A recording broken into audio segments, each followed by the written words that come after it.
Hey guys, welcome to a bonus conversations episode this week. With Indiana Midget Week on tap starting tonight, I wanted to give you a primer on what to watch and expect for the next 10 nights. Brian Walker, aka Walkopedia, joins me to talk all things Midget Week, including who's racing and who could win. We also chatted about Midget Monday that's been happening on Twitter Spaces and some young names to keep an eye on going forward.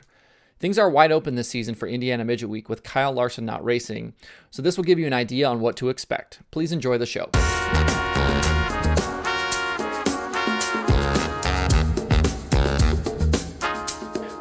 You're the World of Outlaws PR guy, but we're not going to talk about that today because I don't care about that stuff right now. What I care about is that Indiana Midget Week is starting today, and you are a midget guy, micro guy. I know you're not going to go this year. Obviously, your responsibilities with the Outlaws are going to keep you away, but just from the fan experience and being at the racetrack over this next eight races over 10 nights, what is the experience of Midget Week for those people that haven't been there? Oh man, it's one of the best experiences in dirt racing, I think. The crazy part is I say all that and I hype Midget Week up so much, and it is absolutely worth going to. The funny thing is I've only been like the complete week once. Like every other year I've been somewhere, had to do something, but I mean it's a must. It's like I like comparing it to Sprint Week because Midget Week, you get more bang for your buck. Midget Week, you get the USAC midgets, you get 45, 50 midgets every night. And this year, it's like the biggest schedule it's been in, I mean, decades, really, 8 tracks. But you also get the weekly Indiana sprint cars at every single track, too. So, like, you have Brady Bacon pulling double duty. You have Kevin Thomas Jr. pulling double duty, Justin Grant. So, I mean, it's you get the best of both worlds. I mean, you get to travel to all these awesome racetracks. I mean, you go from this little track in Paragon, Indiana to the 3/8 mile high bank Lawrenceburg to Kokomo and everything it produces. And I mean, just it's an amazing experience. And there's so many people. I like the people that camp and travel in their RVs and everything. It's a whole atmosphere. No Larson this year, or at least expect, to not see him this season. Obviously last year, wins 4 of 6 nights, the title, and Boat, wins 5 of 6 also with Wyndham winning one of the nights. This season with him not there, who are we watching? Like, and I talked about this a little bit on my daily show this morning, but I feel like Buddy is probably at the top of the list, but like outside of that, Thorson, Wyndham, are the other names we should be really paying attention to over these next 8 races?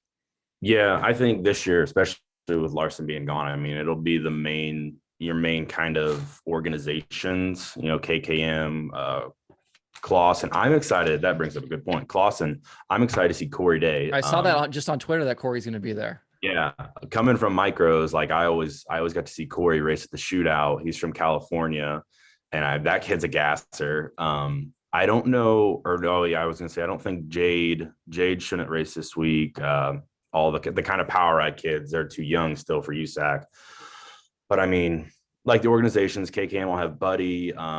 Jason Persley's really stepping into his own. He's gotten a lot better each night, really, especially with USAC. Whose boat got Wyndham? Wyndham will obviously be a threat. Thorson, like you said. JG and Dimez, they'll be real good with RMS. I'd say all those guys, yeah. Cannon and his own stuff, he'll be good. I'm curious about Cannon and JG, specifically, because we have like JG's up in the points, but we haven't seen him win yet this season. And Cannon now running, for Dave Mack again. He's been pretty good, but hasn't quite, been as fast as he had been before. Like, do you think those guys are capable of winning in the equipment that they're in right now? Oh, absolutely. Especially this week, I think. And like, that's something I know, especially with Justin, like when Justin gets into a rhythm, like, I mean, he can just click stuff off in a hurry. I mean, when you give a guy 8 nights or 8 races in 10 nights, I mean, I think that's either bound for a lot of good momentum or bad momentum too. But I mean, you've seen Justin won at Gas City, I think 2 or 3 years ago. Cannon almost did last year with Larson. I mean, I think that's the other thing. I like, you get all these different tracks. So you'll find a guy who really thrives here at Putnamville, and then we'll go over to Paragon or Hobstadt. I mean, Hobstadt put it on the schedule this year. I'm excited for that. That's one of the 2 races I'll get to see. So I think that's another element that plays into it is, I mean, all the different tracks that you go to. How different is this in terms of preparation for the teams? I mean, obviously normally like you look at the USAC schedule and they'll race a weekend and they'll have 3 weeks off, and then they'll race a weekend and then have 2 weeks off. But like to now go 8 races in 10 nights, like how much extra work goes into this week for those teams? It's a grind. A good example is that is when 2019, 2019, when I worked at KKM, doing all their social media stuff. I basically spent the whole week with them, even afterwards. And like, I mean, we'd go race, say we'd ran this is back when Montpelier was on the schedule. We'd go run Montpelier, you come back to the shop, and they're based in Columbus. I mean, especially with them, it's a lot more of a monumental task, because I mean, we were running 6, 7, 8 cars on any given night. You'd come back to the shop, you'd take everything down, maintenance everything, wash everything. Guys would leave. I mean, like Bo, for example, he'd leave the shop at 4 a.m. maybe, come back at like 9 a.m., get a few hours of sleep, get everything ready for the next night, load it all up, leave again. And honestly, for them, it might even be a little bit more of an advantage, though, being based in Indiana. Like you have teams like Chad Boat who come up here from North Carolina and they have to use Hayward shop to work out of, or like I'd say Cannon probably comes up and uses Dolby shop. So you have all these teams that come up and they have to work out of unknown elements too. So I mean, and a lot of them, there's other teams that come up here and work out of their trailers all weekend parking lots. I guess that's something I didn't even think about with so many teams being based up there, that they would actually go back to their shops after the races. I figured everybody just kind of World of Outlaw styled it and was working in parking lots and things like that in between. That's an interesting dynamic I never thought about. Yeah. Depending on the track, I think most, like it'd be interesting to do if what they do after Hobstadt. Well, I guess Hobstadt, we have a break. Honestly, that's, I think, something that's new too. Normally in the past, it's always been, really 6 straight nights. Like we went from Tuesday, Wednesday, Thursday, Friday, Saturday, Sunday. And now it's more of a sprint week kind of schedule, with it basically being split in 2. Tanner Thorson is super interesting to me, just like generally as a racer, and kind of him bouncing around to different teams and stuff like that. And he starts out the year with Dave Mack, not really sure what he's going to run. Now he's with Reinbold Underwood, going to run the full season, and he's kind of taking care of the cars now and stuff like that. And he won recently, and he won even though he said like stuff isn't where he wants it to be yet. And now that we've had some kind of time off in between races, like, do you think he's going to show up with stuff exactly where he wants it to be? Yeah. And I mean, if not, they'll work on getting it to there. Tanner's like a very particular person. I mean, he likes his stuff the way he likes it, more than anything. Like he likes working on his stuff. I mean, I just think it's cool how he can bounce around from team to team, and people will talk about this and that and why he's doing that. But I mean, he succeeds everywhere he goes. I think I looked it up at Chili Bowl this year. Like he'd been to Chili Bowl with 5 different car owners, maybe. And I mean, he's been top 10 with every single one of them. I mean, that's a hell of a stat. So, I mean, he's always grinding and working to get better. And I think it shows. I mean, he's still in the title hunt. We have a long season to go. I fully expect him to be right near the top at the end of it, if not winning the midget week title too. Another young driver that I'm interested to see this week is Emerson Axem, and he won recently. He's been top 5 in 5 of the 6 nights so far.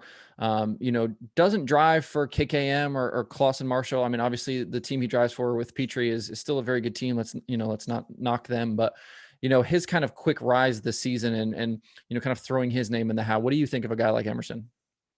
Ask Zeb Wise. I'm a big Emerson Axem fan. Another kid I got to see in the micros. I saw him win the shootout, other stuff with Power Eye. I'm a big Emerson Axem fan. His rise is kind of interesting because like right now it's kind of really been taking off and he's clicking off USAC wins. But I mean, like when he first started in the midgets, like it didn't really take off like some of the other guys did. Like you look at a guy like Buddy who like just stepped in a midget right away and was contending for everything.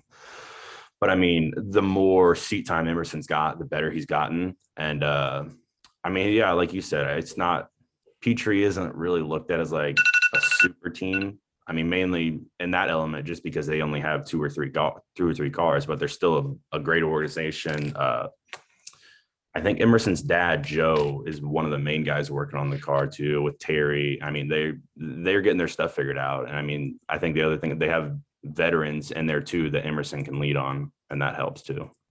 A couple of new tracks. Obviously, we mentioned a couple of them. Going to Hobstadt now. Bloomington, I don't think was on the schedule last year, and now to Circle City as well. What are your kind of expectations for some of these other new tracks on the schedule?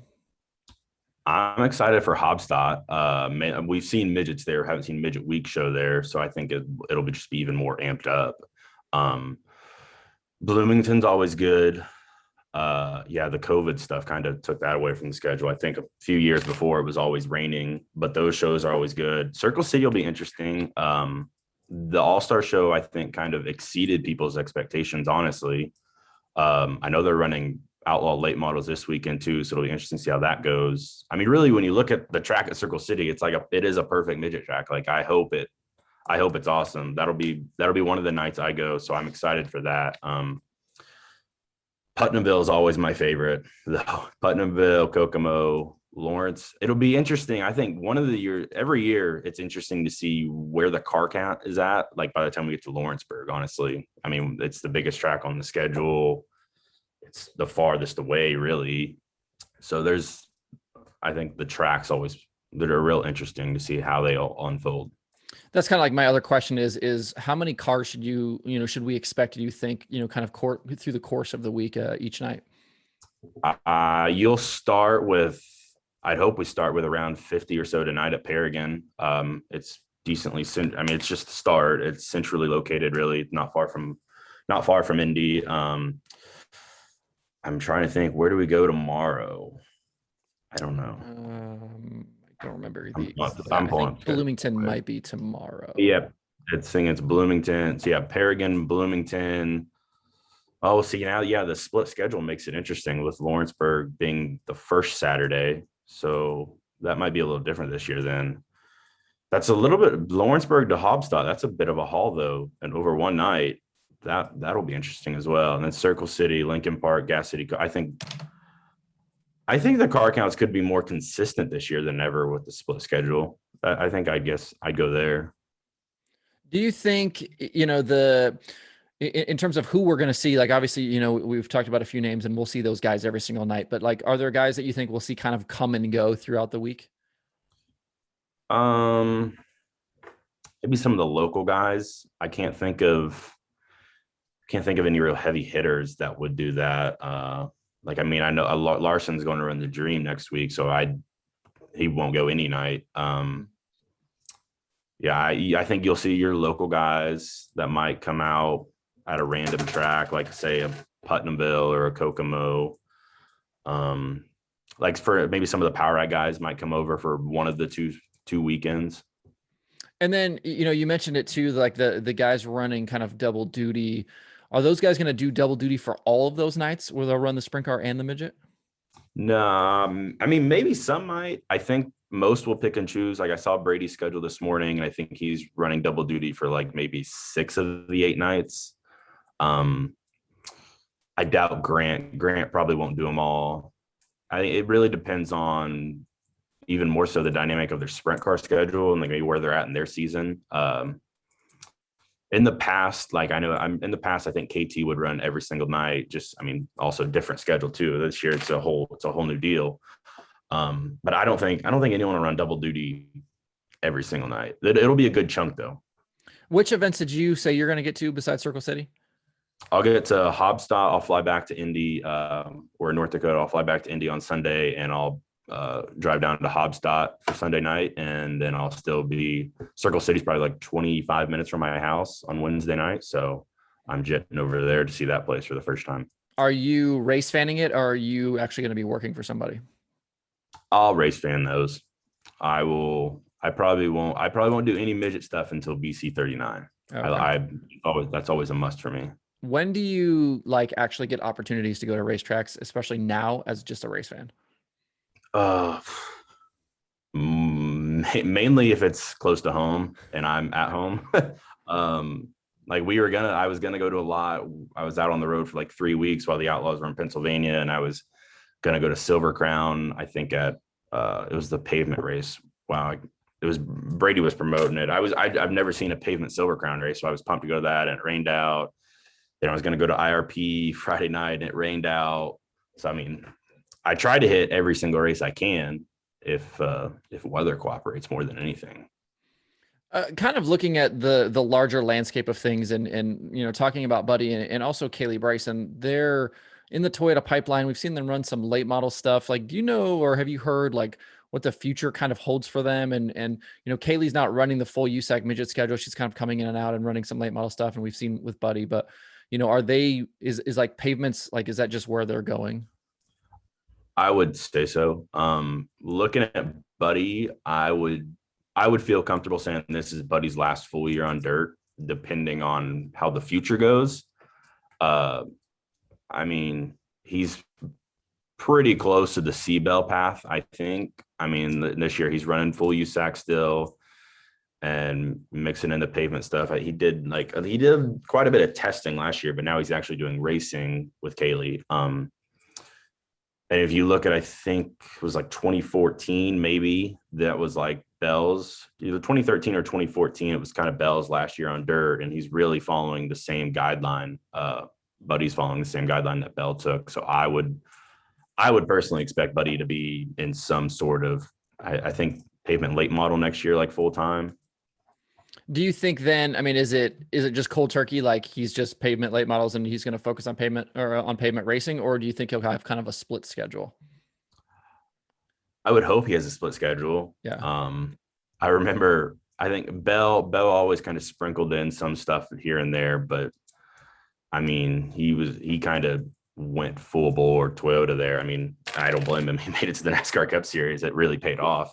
So, I mean, I think Buddy will be more focused on pavement. I think he knows he has a hell of an opportunity lined up. So I think he'll take full advantage of that. Yeah.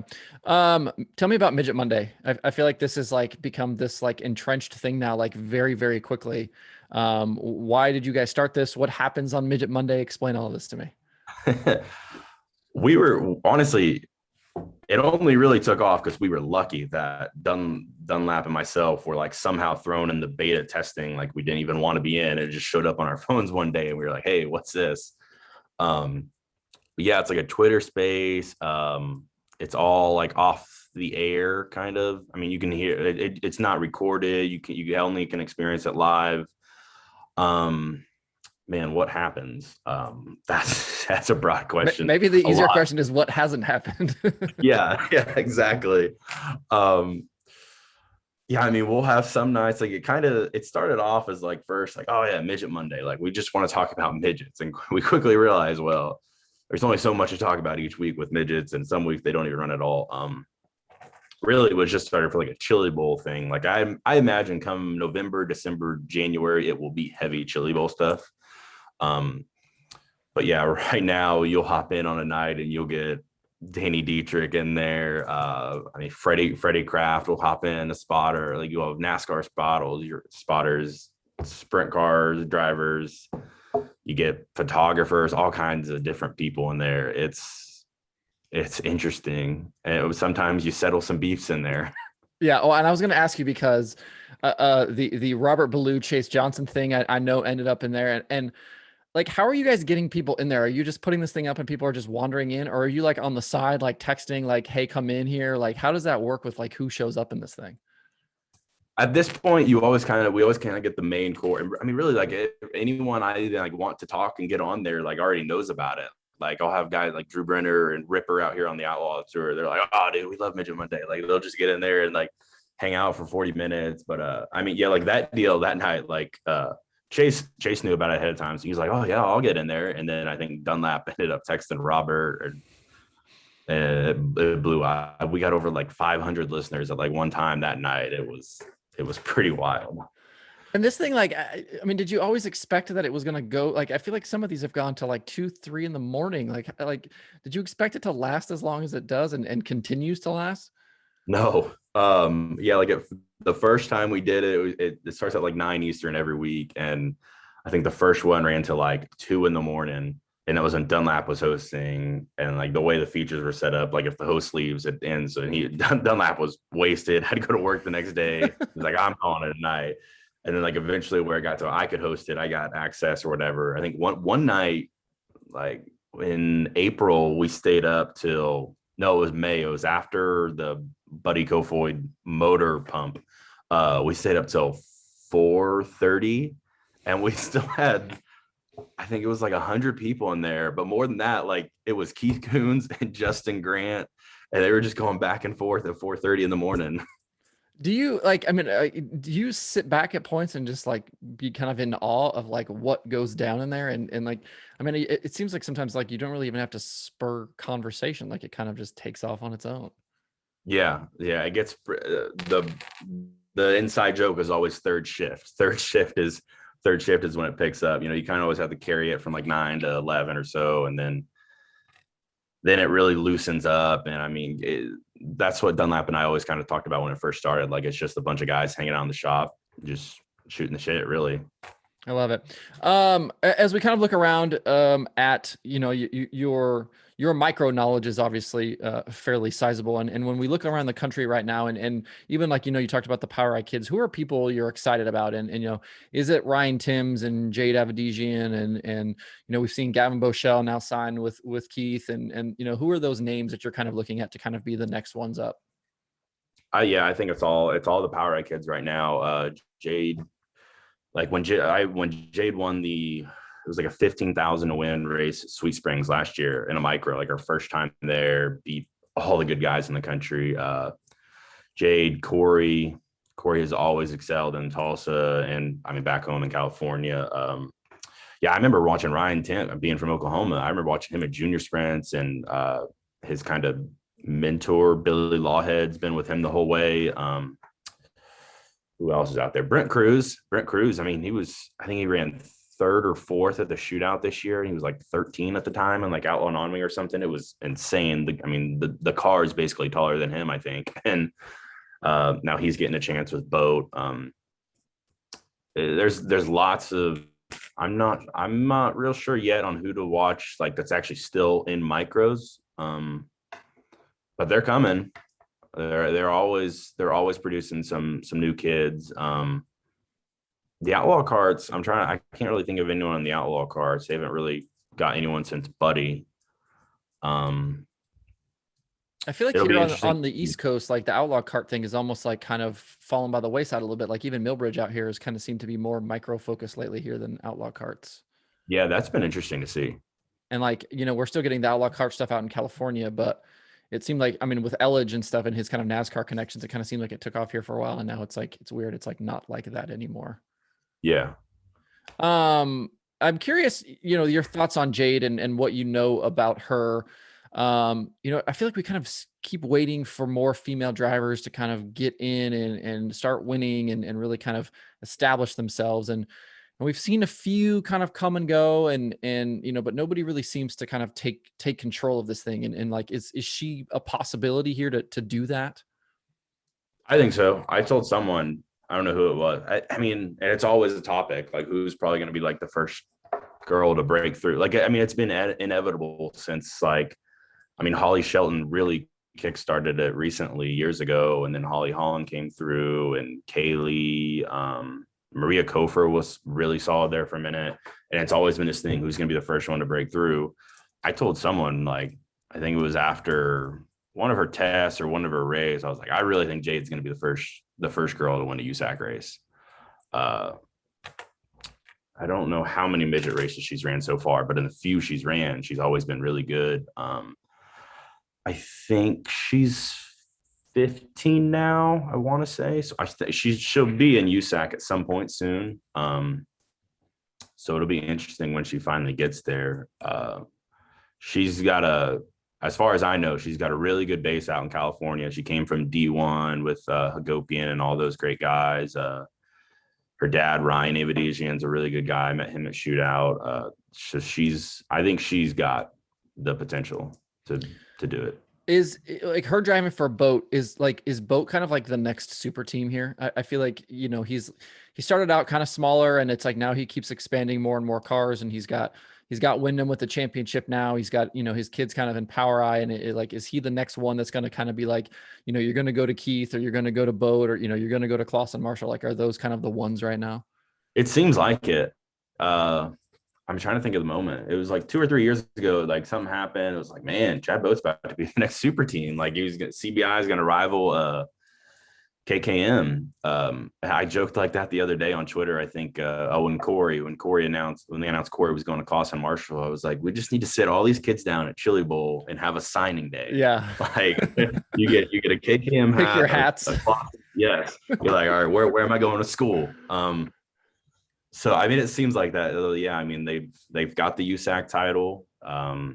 And I know that was something Chad really wanted. That's cool. It's been cool to see him step back from a driver to like fully focus all his efforts on being an owner. As much as I would much rather see him behind the wheel. But they're right there with Keith. Do you think that he almost has like a unique advantage because he was like a driver and like a really good driver for as long as he was, that, you know, now he's kind of put this team together and can actually like help these kids, you know, with advice and things like that? Yeah, absolutely. I mean, he's got all his experience from years and years of racing. I know Billy's still like slightly involved. Billy will go to some races. And I mean, having a legend like Billy Boat to lean on is pretty nice. I mean, just everyone they have there. I mean, and then all his stuff. I mean, it's pristine. His shop is off the charts. He's got the best of the best equipment. So it's a good place to be. Yeah. Well, Brian Walker, I appreciate the time today. I know you have to go do World of Outlaws things. One final question, gun to your head. Who's winning the Midget Week title? Buddy Kofoid. Buddy Kofoid. I love it. Well, go enjoy the World of Outlaws weekend, and I appreciate the time today, dude. Absolutely. Thanks for having me.